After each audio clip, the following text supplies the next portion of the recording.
Rabino Guido Cohen, de la comunidad de Aventura en Miami, ¿verdad? Correcto. Un gusto saludarte. Nos da un placer después de haber visto las noticias. De repente nos llegó por ahí un video muy emotivo en todo este sentido sobre la vacunación. Uno, a sobrevivientes del Holocausto, y dos, ¿sí?, a N cantidad de personas judías, musulmanes, cristianas en la sinagoga, en el templo de Aventura. Platícanos un poco cómo surge, porque muchos dirán, ¿cómo surge el que en el templo se esté vacunando? Bueno, nosotros comenzamos con un proyecto hace más de 3 semanas de tratar de facilitarse el acceso a las vacunas a nuestros miembros más mayores de la comunidad y en general a los miembros de la zona de aventura que necesiten vacunas, porque el sistema es un sistema complicado de navegar, sobre todo para la gente que no sabe entrar en internet o que no tiene el tiempo para esperar una línea telefónica o que no entiende el idioma. Entonces, comenzamos facilitándole a la gente de manera muy casera, digamos, de entrar a la página de internet y conseguirle los appointments. Después de eso logramos un acuerdo con uno de los hospitales más grandes de la zona, que es el hospital Jackson, para directamente que ellos nos den una cantidad de slots, de turnos para vacunar gente. Entonces la gente directo se ponía en contacto con la sinagoga y nosotros le dábamos su turno para vacunarse. Y después de que pasamos ya más de 600 vacunas con ese sistema, el estado de Florida nos ofreció ser parte de un programa de vacunación para comunidades de fe, siendo la única sinagoga en realidad que tuvo esta propuesta, que es vacunar gente en nuestra sinagoga. Y nosotros, por supuesto, desde el principio judío de Darkei Shalom, de buscar las sendas de la paz con nuestros hermanos y con nuestros vecinos, lo que hicimos fue abrir esta propuesta a una comunidad cristiana, mayormente de la comunidad afroamericana, de la comunidad de gente con piel de color negra, y a el Centro Islámico de Miami Gardens, que es nuestra comunidad islámica más cercana aquí en el norte de Miami. Entonces, en vez de tomar los 500 turnos para nosotros, lo que hicimos fue compartir esos turnos con estas dos comunidades religiosas. También en el pasado hemos hecho cosas en conjunto. Este proyecto del Hospital Jackson también ofrecimos a otras comunidades judías de la zona sumarse y les compartimos algunos de los appointments para que ellos también puedan ayudar a sus miembros. Y en este proceso de facilitar que la gente se pueda vacunar, obviamente tuvieron prioridad los más ancianos, porque el estado de la Florida está vacunando gente entre 65 años en adelante, y nosotros queríamos priorizar los que tenían más de 90 para empezar, y dentro de ese grupo, por supuesto, hay una cantidad importante de sobrevivientes de la Shoah. Antes de hablar de los sobrevivientes, lo cual se me hace muy interesante, dime una cosa, la vacunación ha sido en la sinagoga directamente, ¿verdad? En el templo. ¿Y cómo se dio esto? Porque muchos no han de entender, o sea, pensamos que tiene que estar la vacuna, llegan. ¿Cómo es ese proceso de vacunación? ¿Llegan las vacunas, las tienen ahí, se vacuna todo mundo? ¿O cómo es? Entonces, para aclarar, de todas las jornadas de vacunación que tuvimos desde la sinagoga, estas 1.100 vacunas que pudimos facilitar, 500 tuvieron lugar aquí en la sinagoga. El resto fueron en un hospital. Estas que tuvieron lugar en la sinagoga, que es el día que vino el gobernador a inaugurar esta jornada, el estado de Florida facilita todo el proceso de vacunación, es decir, de parte del gobierno del estado de la Florida llega una delegación de más de 30 enfermeras, supervisores médicos, personal incluso militar, la Guardia Nacional, para cuidar el lugar y para ver que no haya ningún tipo de desmanes. La gente tenía que registrarse con anticipación. Teníamos 500 lugares divididos con la mezquita y con la iglesia, y tuvimos pedidos de más de 1.000. Entonces la gente tenía que registrarse con anticipación. Llegaban a la sinagoga, parqueaban su carro en el parking de la sinagoga. Cuando llegaban, se verificaba que efectivamente sean la persona que tenía el turno. Una vez pasaban ese primer control, iban directamente al salón social de la sinagoga, en donde tenían lugar las vacunaciones.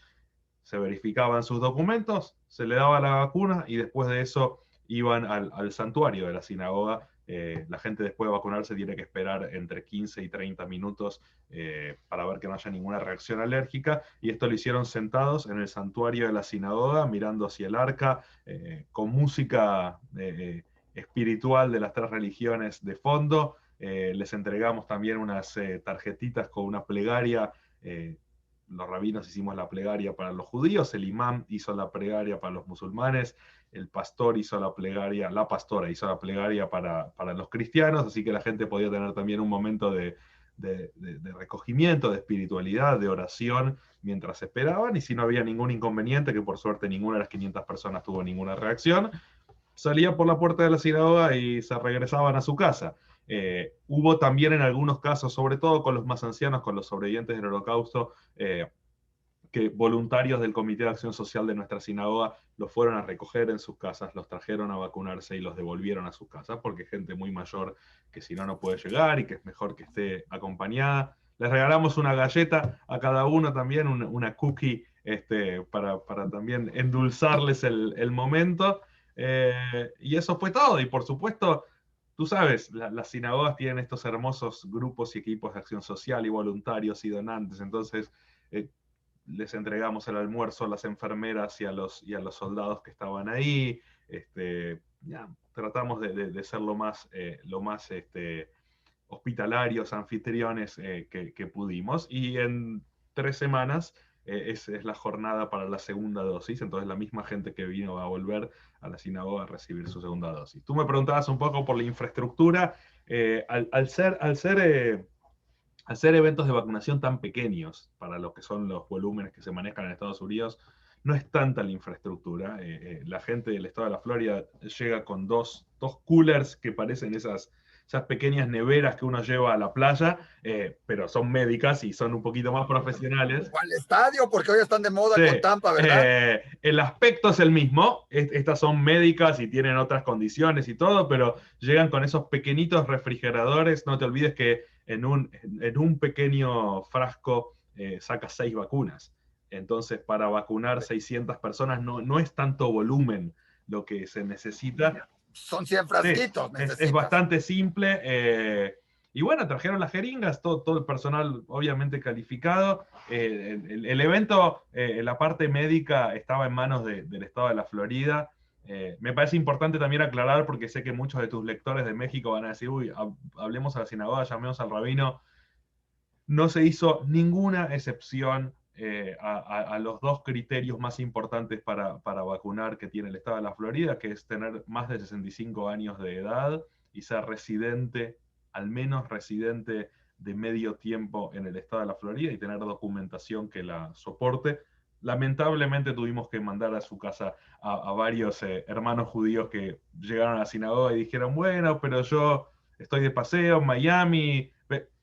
Ninguna excepción. No, pero yo escuché que en el estadio Hard Rock a mi primo lo vacunaron. Bueno, vaya al estadio. La sinagoga tenía que mantener su reputación bien alta, porque es la única forma que tenemos de seguir pudiendo proveer de estas vacunas a nuestros miembros y a los miembros de la comunidad en general. Es que la reputación sea intachable y que no haya ninguna excepción bajo ningún punto de vista, ¿no? Rabbi Guido, la pregunta de muchos sería, ¿por qué incluir a las comunidades islámicas y católicas o cristianas en este proceso? Porque muchos pensarían, se pudo haber hecho para toda la comunidad, principalmente de esta sinagoga. ¿Por qué incluirlos? ¿Y cuál fue la reacción de ellos mismos? Porque es interesante tener en el mismo templo rezando, ¿sí? Como tú dices, a las 3 religiones, ¿no? Uh-huh. Entonces, ¿por qué incluirlos? En realidad, la pregunta sería, ¿por qué no incluirlos, no? Totalmente de acuerdo. Eh, como dice el Talmud, sí, la sangre de nadie es más roja que la de su prójimo. Y nosotros creemos firmemente en que como judíos tenemos una responsabilidad muy grande en reparar el mundo, y no solo reparar la parte del mundo en la que nos toca vivir. Eh, por otro lado, viviendo en un mundo en el cual tristemente vemos cómo la plaga del antisemitismo vuelve a brotar, y volvemos a ver que incluso en países donde estábamos tan seguros como Estados Unidos, en los últimos años vimos tantos ataques antisemitas, abrir las puertas de la sinagoga para que la gente se vacune tiene una función pedagógica muy importante. Para mucha gente que nunca en su vida quizá vio a un judío, pero tiene algunas ideas, algunas imágenes equivocadas, y tiene sus prejuicios de que solo nos cuidamos a nosotros mismos y de que no nos importa el resto y que somos esto y que somos lo otro, digamos, ver la sinagoga abierta y ver cómo había latinos, había negros, había blancos, había orientales, había musulmanes, había cristianos, y estábamos todos juntos, yo creo que eso tiene una función educativa muy importante. Por otro lado, creo que esto es lo que nuestra tradición quiere de nosotros, que nos ocupemos no solo de los judíos, sino del mundo entero. Y finalmente debo decir que esto es el fruto de un trabajo interreligioso que mi sinagoga viene haciendo hace años, eh, digamos, antes de la pandemia. Nosotros somos una comunidad afiliada al movimiento conservador, al movimiento Masortí, y el diálogo interreligioso es una parte importante de quiénes somos y de cómo nos definimos como judíos. Eh, entonces, era natural, era obvio que así como cuando la primera vez que nos ofrecieron 200 vacunas llamamos a la sinagoga reformista y a otra sinagoga conservadora de la zona y hablamos con rabinos de todas las corrientes y denominaciones para ver quién necesitaba una mano, y ayudamos judíos ortodoxos y judíos seculares y judíos esparadíes y ashkenazíes. La segunda vez que nos dieron la posibilidad, ayudamos cristianos, musulmanes, todo eso. Lo último que quiero decir al respecto de esto es que también hay una responsabilidad. La comunidad judía de Aventura es una comunidad para lo que son los estándares norteamericanos, digamos, en una posición privilegiada. Esta es una ciudad rica, y es una comunidad muy blanca, y las tasas de vacunación en la población afroamericana son muy bajas con respecto al resto de la sociedad. Entonces sería muy injusto que nosotros en una sociedad, en una ciudad en donde tenemos un porcentaje de la población que es 92% blanca, estuviéramos repartiendo las vacunas solo entre nosotros. Porque al final los judíos blancos de Aventura somos el 100% de la ciudad de Aventura, pero somos de pronto el 0.000 algo por ciento de la sociedad norteamericana. Entonces, tratar de equilibrar y de reparar un poco estas injusticias, permitiéndole a nuestros hermanos afroamericanos y musulmanes vacunarse. Oye, la pregunta sería, ¿qué rezo hicieron? Porque dices que repartieron los rezos. ¿Qué rezo pusieron ustedes los rabinos? ¿Y cómo estuvo el rezo ahí en ese momento cuando salían y cada uno rezaba dentro de una sinagoga, los de estos? ¿Cómo estuvo? Bueno, fue emotivo. Nosotros como desde la comunidad judía el rezo que ofrecimos es la famosa Birkat Agomel, que es la bendición que decimos cuando nos recuperamos, cuando queremos expresar nuestra gratitud por recuperarnos de algún peligro. Me pareció una bendición apropiada para ofrecer ese momento. Y es interesante también ver cómo con diferentes palabras y con diferentes símbolos, al final de la historia nuestros rezos son muy parecidos y todos valoramos y agradecemos lo mismo y casi de la misma manera. Obviamente los cristianos hablan de Jesús, los musulmanes hablan de Alá, nosotros hablamos de Hashem, pero el rezo en esencia es el mismo. Y la verdad insisto, tanto con los pastores cristianos que vinieron, como con el imán, el doctor Zambra, que es el imán de la mezquita. Tenemos una relación que ya lleva muchos años. Hemos comido muchos hummus juntos, tanto en la mezquita como en la sinagoga. Nos invitamos a nuestras cenas de fin de año. Tenemos un vínculo que es tan sólido y tan fraterno que la verdad que ellos se sienten en casa, y nosotros sentimos que ellos están en casa. Siempre, cada vez que recibo al imán, me recuerdo que ellos rezan 5 veces por día, entonces que tengo que tener algún cuarto preparado porque en algún momento de la visita él va a tener que retirarse a hacer sus oraciones, y ya sabemos que necesita la pequeña alfombra y lo recibimos como si estuviera en su casa, porque verdaderamente lo está. Como dice el Tanaj, esta casa es casa de oración para todos los pueblos. Y lo mismo las veces que fuimos ahí antes de la pandemia, hace no mucho tiempo, llevé un grupo de adolescentes al centro islámico de Miami Gardens, en épocas en las que había ciertos ciertos actos de islamofobia y había habido ataques contra otras mezquitas en Estados Unidos, fuimos a mostrar solidaridad y terminamos comiendo comida kosher en la mezquita, así que tenemos la verdad que una relación muy fraterna. Hijos, qué increíble labor, Rabino. O sea, esa parte de la fraternidad y de todas esas interrelaciones es, creo que de lo más importante, fuera de la época de la pandemia, fuera de la época de si se vacunan unos otros y todo, creo que la parte de llevar en conjunto una amistad y un entendimiento es lo que lleva a los pueblos a una mejor solución, ¿no? Y qué valioso lo que está haciendo Rabino en ese sentido. Y dígame algo, con los sobrevivientes nos dice, los fueron trayendo y todo. Creo que por la zona de Miami, por esto hay alrededor de 700 y creo que se está poniendo un poco de énfasis también en vacunar, en especial a todos estos sobrevivientes del holocausto, o por lo menos así se ha mencionado, por el rango de edad que se está dando. ¿Qué tan importante es esto? Y creo que también es un apoyo del mismo gobierno y del gobernador, ¿verdad?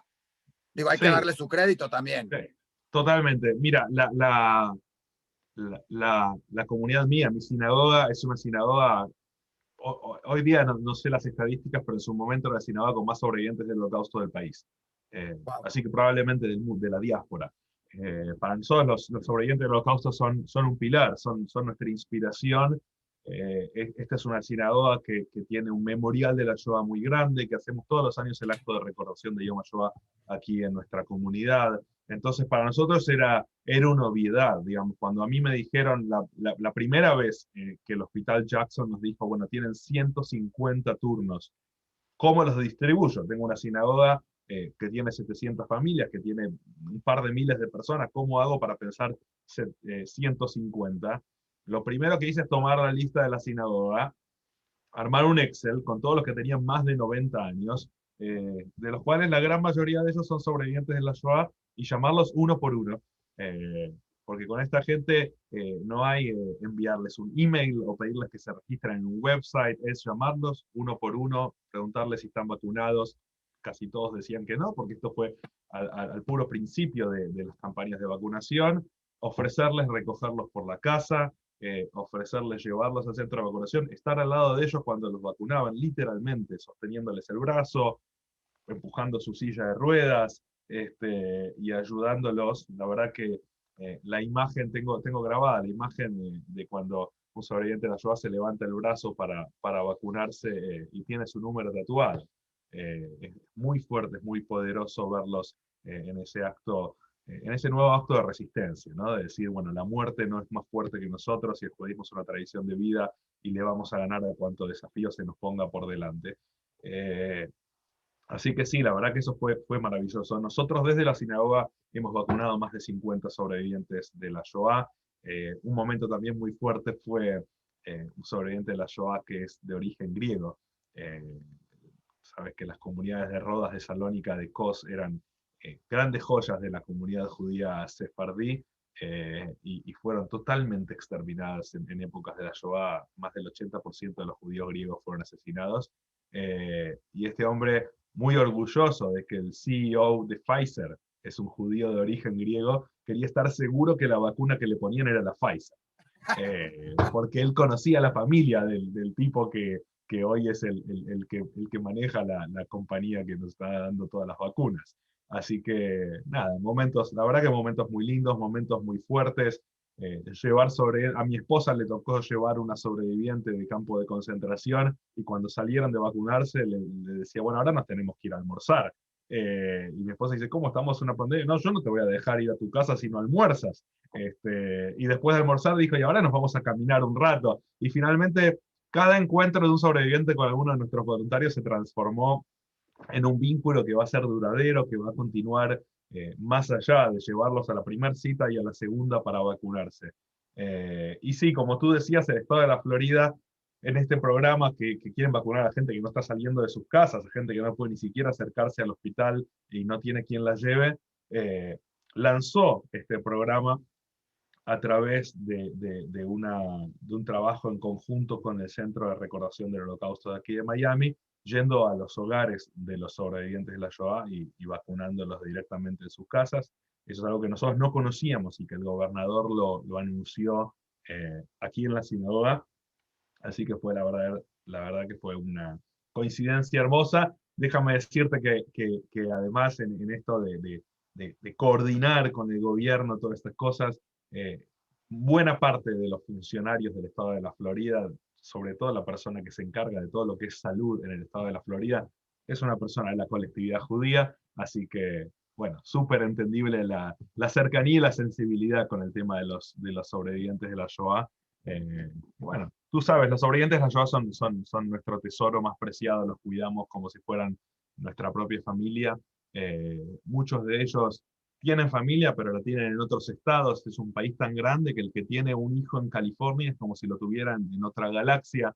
Eh, Hablé con sobrevivientes de la Shoah que me decían, uy, por fin ahora voy a poder, por suerte, alzar a mi bisnieto por primera vez, o ir a la boda de un nieto. Así que no es solo la vacuna, sino es lo que la vacuna implica y las puertas que la vacuna le va a abrir a esta gente. Muchísimas gracias. Es sí, hiper interesante eso, hiper valioso, porque además cada historia, como tú dices, debe haber sido una historia fabulosa y un aprendizaje para el voluntario que llevó, ¿no? Vimos a jóvenes, vimos a niños, vimos a familias enteras apoyando a los voluntarios y creo que ese aprendizaje es valiosísimo y queda para toda la vida. Déjame invitarte a ti y a toda la colectividad de ustedes, a toda la comunidad. Nosotros cada fin de semana tenemos un proyecto que empezó con una chica no judía, curiosamente, que decidió investigar y saber más de los sobrevivientes del Holocausto. Y cada semana tenemos otra entrevista con algún sobreviviente o con personas así. Y lo más interesante es que no nada más es una entrevista, sino que participan en el último evento que tuvimos, participaron alrededor de 9 sobrevivientes hablando y alrededor de 15 que entraron a querer saber más y a preguntar y a convivir con los otros sobrevivientes.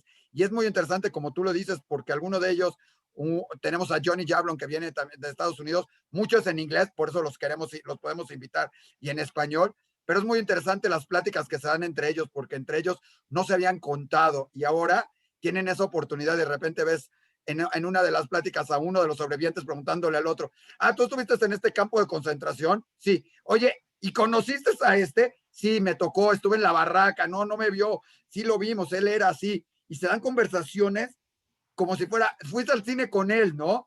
Y te enteras de cosas que no sabías del campo de concentración y de todo esto y de qué hacían y cómo estudiaban en la plática entre ellos. Entonces, si me permites, te hago la invitación y cuando tengan algunos, a todos los sobrevivientes que quieras, estamos haciendo este proyecto que se llama The Voice of the Silence para entrevistar a todos y entre más, ¿sí? En una forma más amena, buscando además llegar a un público no judío mucho de esto, que como nos dijo alguna persona la última semana, y fue interesante porque una niña de 14 años nos preguntó, nos dijo, pero ¿no es esto un invento de los medios judíos?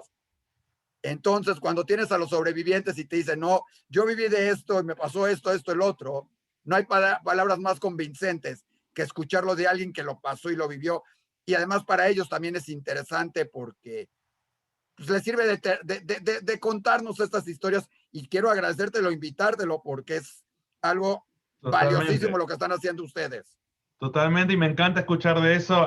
Fíjate, quizá para terminar, qué pequeño que es el mundo y cuán familia somos todos los judíos, que te escuchaba hablar del trabajo que hacen con sobrevivientes del Holocausto. Yo durante muchos años viajé liderando delegaciones a Marcha por la Vida. De hecho, a la última Marcha por la Vida que tuvimos antes de la pandemia, llevé un grupo. Y siempre veo a los mexicanos con sus delegaciones tan grandes que nos llenan de orgullo a los latinoamericanos ver cómo la comunidad judía de México fue pionera en esto de llevar a todos nuestros jóvenes a la marcha por la vida. Y recuerdo también en una visita a México, cuando yo trabajaba para un colegio en Argentina, que me tocó viajar por trabajo a México, el Museo de la Memoria y Tolerancia, Claro. que es modelo, que es verdaderamente modelo de cómo debemos recordar la Shoah y cómo debemos mostrarla a los que no son judíos, para que entiendan lo singular y lo especial de la Shoah, pero por otro lado, que entiendan que es algo de que nadie está inmune de esto. Y lo otro, para finalizar con una nota optimista, eh,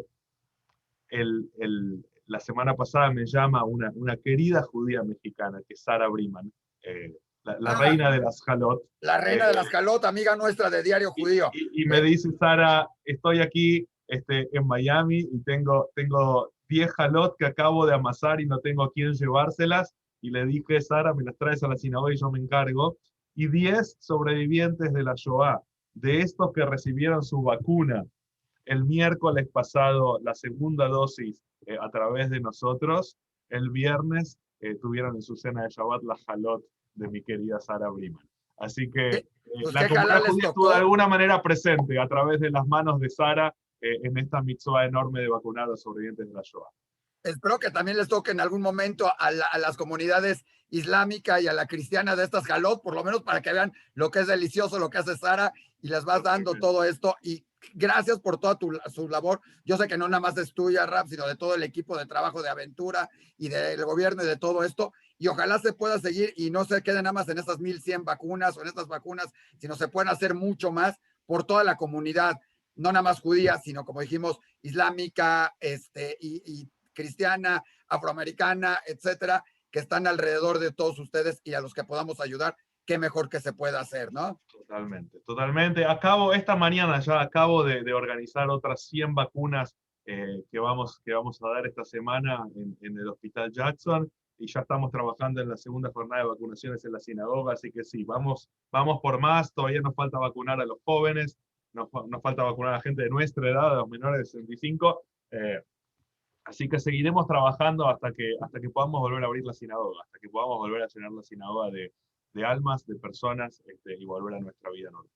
Ahí síguense, ahí también están igual que nosotros, cerradas, están teniendo pocos rezos con poco. ¿Cómo está funcionando? Porque aquí no tenemos, no sabemos exactamente más lo que sucede acá en México. ¿Cómo están funcionando? Así nada más brevemente, ¿cómo está Bueno, en Aventura? déjame decirte, nosotros nunca dijimos que la sinagoga estaba cerrada y siguiendo la tradición judía más liberal, nosotros desde el primer día, ya hace casi 10 meses o más, movimos la sinagoga al Zoom, no la cerramos, la transformamos.